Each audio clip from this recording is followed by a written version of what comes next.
வைர நெஞ்சம் வைர நெஞ்சம். எந்த ஒளிவு மறைவும் இருக்கக்கூடாதுன்னு சொல்லுவா.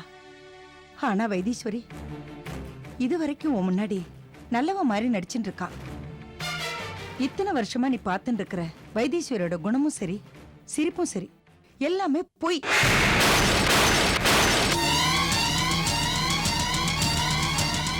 மரகதம் போனதுக்கு அப்புறம் வைரத்தை தாய்ஸ்தானத்துல இருந்து நன்னா கவனிச்சுக்கணும்னு தான் நீ வைத்தீஸ்வரியை கல்யாணம் பண்ணிட்டு வந்த. ஆனா வைத்தீஸ்வரி நல்ல எண்ணத்தோட இந்த ஆத்து வாசல்ல காலடி எடுத்து வைக்கல. அவளோட உள்நோக்கம் இந்த அளவுக்கு அதிகமான சொத்தையும் பணத்தையும் அனுபவிக்கிறதுலே இருந்தது. இந்த சொத்தெல்லாம் நமக்கும் நமக்கு பிறக்க போற பிள்ளைகளுக்கும் சொந்தமாகணுங்கிற பேராசை இன்னை வரைக்கும் இருக்கு. வைத்தீஸ்வரி வைரத்தை நன்னா கவனிச்சுப்பாங்கிற நம்பிக்கையில நீ பிசினஸ் பிசினஸ்னு ஊர் ஊரா சுத்த ஆரம்பிச்ச. ஆனா உன் நம்பிக்கையை காப்பாத்துற மாதிரி வைத்தீஸ்வரி வைரத்தை தான் சொந்த புள்ள மாதிரி நினைச்சு வளர்க்கல.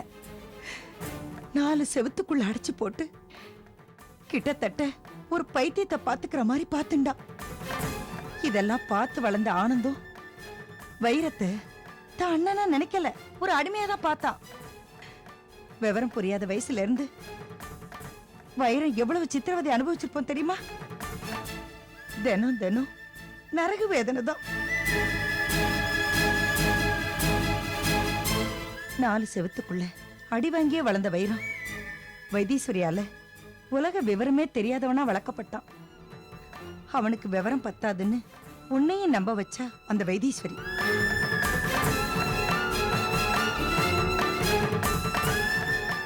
தான் புள்ள ஆனந்த நன்னா படிக்க வச்ச வைத்தீஸ்வரி திட்டம் போட்டு வைரத்தை படிக்க வைக்கல. கேள்வி கேட்கிற அறிவே இல்லாம வளர்த்தா. கேள்வி கேட்கிற அறிவு இருந்தா சொத்து யார் பேர்ல இருக்குங்கிற உண்மை புரிஞ்சிடும்ல. இதை விட கொடுமை தினம் அவனுக்கு உப்பு சப்பில்லாத ஒரு சாப்பாடும் சாட்டை அடியும் தான்.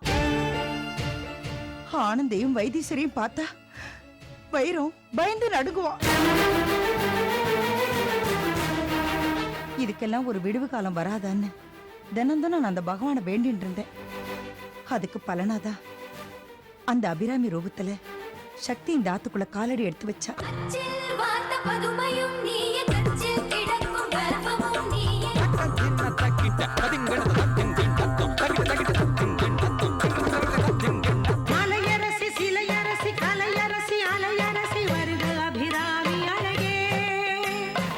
நிலைமையே தலைகீழ மாறிடுத்து. வைரத்தை அடிக்க போன ஆனந்த பராசக்தியா மாறி சக்தி கண்டிச்சு திருப்பி அடிச்சா.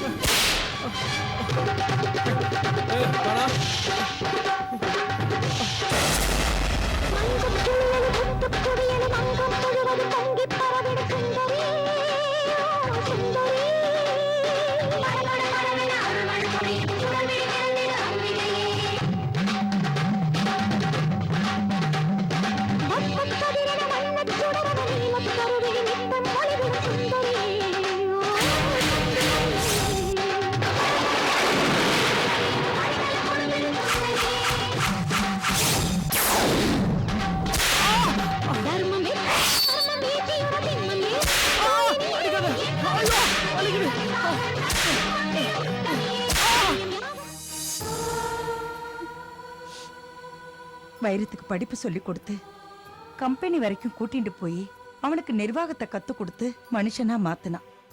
இந்த சொத்தெல்லாம் உங்களோடதுதான்னு வைரத்துக்கு புரிய வச்சா. இதெல்லாம் பார்த்துட்டு தாங்கிக்க முடியாம வைத்தீஸ்வரியும் ஆனந்தும் நந்தினி கிட்ட இல்லாதும் பொல்லாதும் சொல்லி சக்தி கிட்ட இருந்து பிரிச்சா. இது எல்லாத்துக்கும் பாக்கியமும் கூட்டு. கூட பிறப்புக்குள்ள பிரச்சனை விஸ்வரூபம் எடுத்து சக்தியை வீட்டை விட்டு அனுப்புறேன்னு நந்தினியை சவால் விடுற அளவுக்கு போயிடுத்து. உன்னை பார்க்கவோ இல்ல உன்கிட்ட பேசவோ எனக்கு பிடிக்கல. நீ கை எடுத்து கும்பிட்டு கேட்டுக்கிற, இனிமே நீ என்கிட்ட பேசாத. உன்னை கூட பிறந்தவன் சொல்லவே எனக்கு வெக்கமா இருக்கு.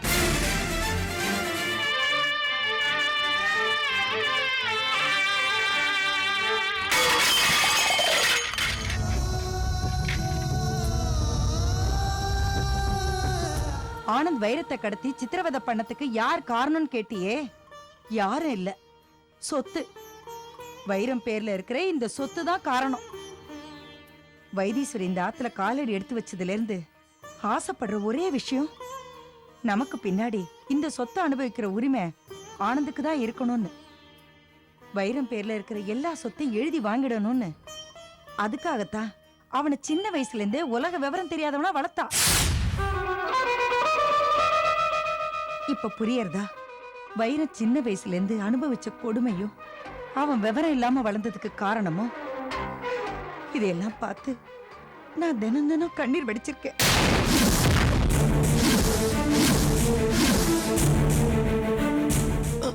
மாணிக்க விநாயகம், என்னாச்சு? என்னாச்சு?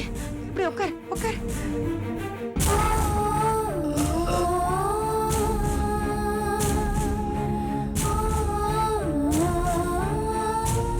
மாணிக்க விநாயகம், மாணிக்க விநாயகம், எழுந்திருப்பா. இந்த தண்ணி குடி. இந்தப்பா குடி.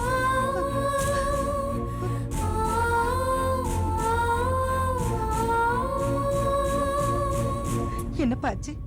என்னப்பாச்சு நோக்கு? ஒண்ணுல மாமி, ஒண்ணுல ஒண்ணுல, பயப்படாதீங்க. இவ்வளவு வருஷமா இந்த வீட்டுல இவ்வளவு பெரிய நம்பிக்கை துரோகம் நடந்திருக்கு. அது தெரியாம இந்த பெரிய மனுஷன் இன்னும் உயிர் வாழ்ந்துகிட்டு இருக்கேன். பணத்தோட அருமை தெரிஞ்ச எனக்கு குடும்பத்தோட அருமை தெரியல. பாத்தீங்களா? இந்த வீட்டுல நடந்ததெல்லாம் தெரிஞ்சவங்க என்னடா இவன் இது கூடவா தெரியாம இருந்திருப்பான், அதுவும் கட்டின பொண்டாட்டிய பத்தி. என்னை பத்தி எவ்வளவு கேவலமா நினைச்சிருப்பாங்க.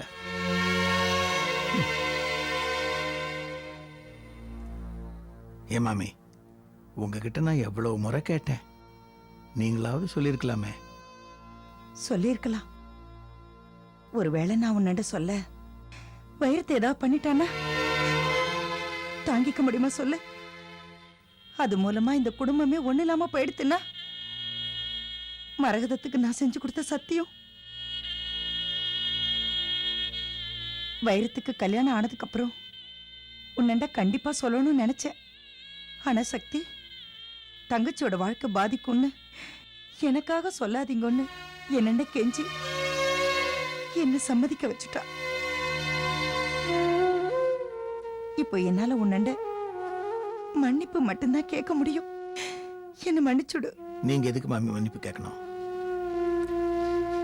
20 வருஷமா இந்த வீட்டுல நடந்த நம்பிக்கை துரோகத்தை குடும்ப தலைவனா நான் தெரிஞ்சுக்கலன்னா நான் தானே மாமி முட்டாள்? என்னத்தானே பைத்தியக்காரனாக்கி இருக்காங்க. நான் தான் மாமி மன்னிப்பு கேட்கணும். உங்ககிட்ட கேட்கணும், வைரத்துக்கிட்ட கேட்கணும், மரகதத்துக்கிட்ட கேட்கணும். ஆமா.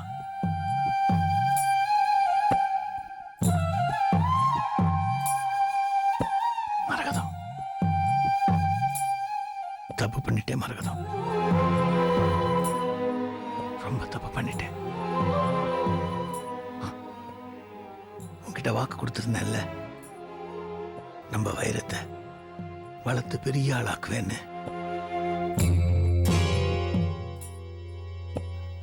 இல்ல, அத பண்ணல. நான் வைரத்துக்கு நல்ல அப்பாவா இல்ல, உன்கிட்ட கொடுத்த வாக்க காப்பாத்துற நல்ல மனுஷனா இல்ல.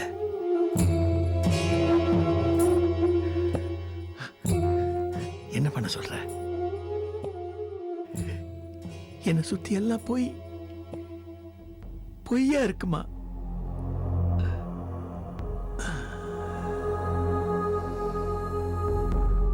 என்ன மன்னிச்சிருமா, என்ன மன்னிச்சிரு. இப்பதான் ஒரு பெரிய உண்மை புரியுது. முத தாரத்தை இழந்து குழந்தையும் நிறைய சொத்தும் இருக்கிற என்ன மாதிரி ஆளு யாரும் வெறும் நம்பிக்கையில 2ஆம் கல்யாணம் பண்ணிக்க கூடாது, பண்ணிருக்க கூடாது,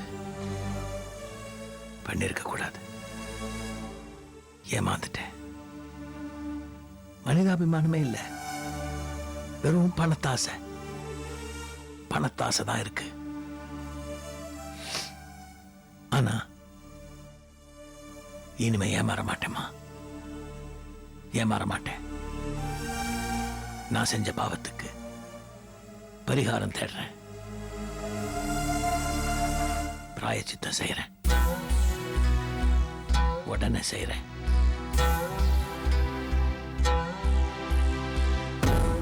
மாமி, நீங்களே என்ன மன்னிச்சிடுங்க. என்ன மாணிக்க விநாயகம், இப்பதான் என் மனசுல இருக்க பாரத்தெல்லாம் இறக்கி வச்சதுக்கு அப்புறம் நேக்கு நிம்மதியா இருக்கு. நீங்க பாரத்தெல்லாம் இறக்கி வச்சிட்டீங்க. காலம் பூரா சுமக்க வேண்டிய பாவத்தை எல்லாம் நான் பண்ணி வச்சிருக்கிறேன். மாமி, இவ்வளவு வருஷமா எனக்கு நம்பிக்கை துரோகம் பண்ணவங்கள, என் பையன் வைரத்தை விவரம் தெரியாம வளர்த்தவங்கள, சித்திரவதை பண்ணவங்கள சும்மா விட மாட்டேன் மாமி. இந்த மாணிக்க விநாயகம் சும்மா விட மாட்டான். அது யாரா இருந்தாலும் சரி, கட்டின பொண்டாட்டியா இருந்தாலும் சரி. நான் பாட்டுக்கு ரோட்ல சிவனே நடந்து வந்துட்டு இருந்தேன் டாக்டர். எங்க இருந்து தான் வந்தாளோ தெரியல, பேய் மாதிரி வந்து இடிச்சிட்டா. அப்ப என்னமோ சாதாரணமா தான் இருந்துச்சு. நேரம் போக போக வலி என்னால தாங்க முடியல. உருப்படவே மாட்டான் அந்த பாவி. அக்கா கொஞ்சம் பொறுமையா இருங்க. ஏன் வலி எனக்கு தான் தெரியும், உனக்கு என்ன தெரியும்? ஒரு 5 நிமிஷம் எக்ஸ்ரே ரிப்போர்ட் வந்திருக்கு, என்னன்னு செக் பண்ணிட்டு சொல்லிடுறேன்.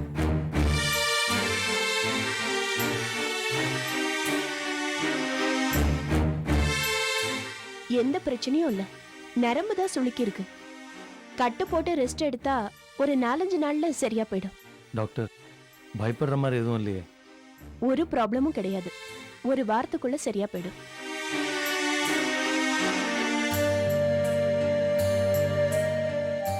ஒரு வாரத்துல இந்த கட்டை கழட்டி இல்லம்மா டாக்டர்? நிச்சயமா. இந்த கட்டோட என்னால அங்கங்க அலைஞ்சிட்டு இருக்க முடியாது. நீங்க பயப்படாம போங்க, எல்லாம் சரியா போயிடும். சரிங்க டாக்டர், அப்ப நாங்க கிளம்புறோம். ஓகே, இந்தாங்க. வரேன் டாக்டர். ரவி, வீட்டுக்கு போலாம்ப்பா. என்னம்மா சொல்ற? மகேஸ்வரி வீட்டுக்கு பொண்ணு பார்க்க வரோன்னு சொல்லியிருக்கோம்ல. கையில கட்டோட எப்படா போய் பாக்குறது? அதெல்லாம் ஒன்றும் இல்லைம்மா. ஏற்கனவே ஒரு தடவை பொண்ணு பார்க்க வரோன்னு சொல்லியிருந்தோம். நீ தான் சாமி கிட்ட விபூதி குங்குமம் போட்டு பார்க்கலான்னு. விபூதி வந்தது, சகுனம் சரியில்லை, வேணான்னு சொல்லிட்ட. மறுபடியும் இன்னைக்கு வரோன்னு சொல்லியிருந்தோம். போகாம இருந்தா நல்லா இருக்காது இல்லம்மா? சொல்லுங்க. ஆமா ஆமா, ஏங்கா ரவிக்கு தானே பொண்ணு பார்க்க போறோம். உன் கையில கட்டு போட்டிருந்தா என்னக்கா?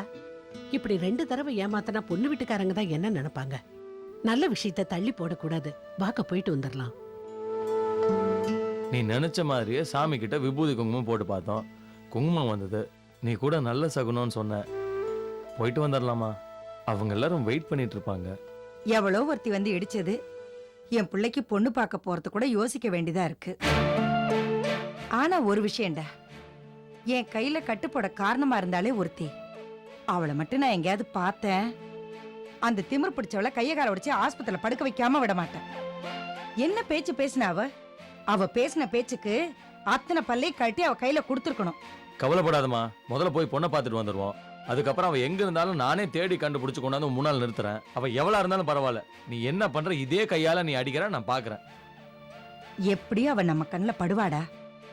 சரி, நேரமாவது பொண்ணு வீட்டுக்காரங்க காத்துக்கிட்டு இருப்பாங்க, போலாம். சரி வா. சுத்தி சுத்தி மயக்கம் தான் வருது.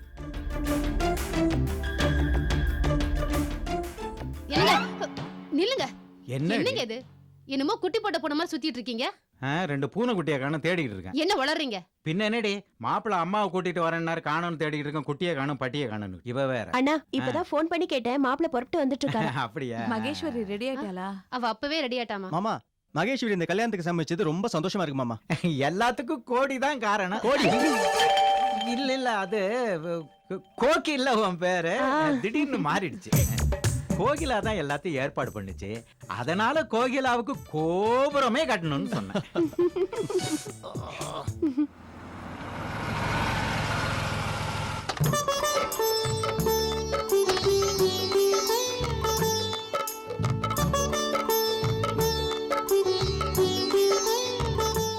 வாங்க வாங்க வாங்க வாங்க. வாங்க உள்ள வாங்க. வணக்கம். வாங்க உட்காருங்க. வாங்க வாங்க உட்காருங்க. உட்காருங்க. உட்காருங்க. இவங்க தான் என் அம்மா. வணக்கம். இவங்க ஆ. பக்கத்து வீட்டில் வணக்கம். இருக்கிறவங்க. எங்க குடும்பத்துல எல்லா நல்லது கெட்டதுக்கும் கண்டிப்பா கலந்துக்குவாங்க. இந்த மாதிரி நல்லவங்க எல்லாம் பக்கத்துல இருக்கணும். என் பொண்டாட்டி பக்கத்துல நான் இல்ல. இவங்க தான் மகேஸ்வரியோட அப்பா அம்மா. அம்மா இவங்க தான் மகேஸ்வரியோட பாட்டி. ஏற்கனவே நீங்க வந்திருக்கியா? இவங்க தான் பொண்ணோட பாட்டின்னு உனக்கு எப்படி தெரியும்? இல்லம்மா அன்னைக்கு வரோன்னு சொல்லிட்டு வரல இல்ல, அந்த தகவலை சொல்லிட்டு போலான்னு வந்தேன்.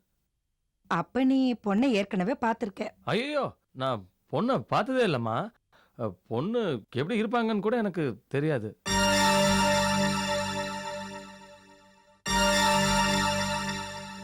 மாப்பிள்ளை நல்லாவே பொய் சொல்றாருல்ல. கொஞ்ச நேரம் வாய் வச்சுட்டு சும்மா இருக்கீங்களா? ஆமா உங்க கையில என்ன கட்டு? அதை ஏன் கேக்குறீங்க? மளிகை கடைக்கு போயிட்டு மளிகை சாமான் வாங்கிட்டு வந்துட்டு இருந்தேன். எங்க இருந்து வந்தாலும் அந்த பிசாசு வண்டியை நேரா கொண்டு வந்து என் மேல மோதிட்டா. கையில நரம்பு சுளுக்கிக்கிச்சான். அதான் ஹாஸ்பிட்டல் போயிட்டு இங்க வரோம். டாக்டர் கட்டு போட்டு விட்டுட்டாங்க. இடிச்சவள சும்மா விட்டீங்க. அவளை தாங்க நான் தேடிட்டு இருக்கேன். அவ மட்டும் என் கண்ணில் மாட்டட்டும், அவளை கண்டம் துண்டமா வெட்டி போட்டுருவேன். நீங்க கவலை விடுங்க. முதல்ல நம்ம இந்த கல்யாண விஷயத்தை பேசி முடிப்போம். அதுக்கப்புறம் என் வேலையே அந்த பொண்ணை தேடி கண்டுபிடிக்கிறது தான். அவளெல்லாம் ஒரு பொண்ணுன்னே சொல்லாதீங்க. அதெல்லாம் ஒரு ஜென்மமே கிடையாது. திமிர் பிடிச்சவ, அடங்காப்பிடாரி. அம்மா அக்கா இங்கே வந்து அதே புலம்பலா? நம்ம பொண்ணு பார்க்க வந்திருக்கோம். ஆமா ஆமா, நான் ஏதோ வேதனையில பேசிட்டேன். நீங்க எதுவும் தப்பா நினைச்சுக்காதீங்க. பரவாயில்லைங்க.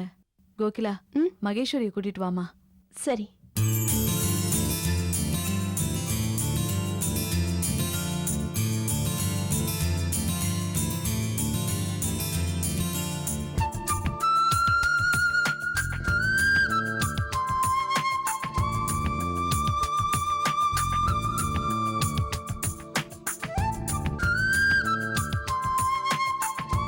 மகேஸ்வரி, இந்த காஃபி கொண்டு போய் கொடு.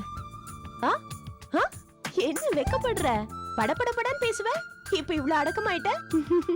சரி, இந்த காஃபி கொண்டு போய் கொடு. வா.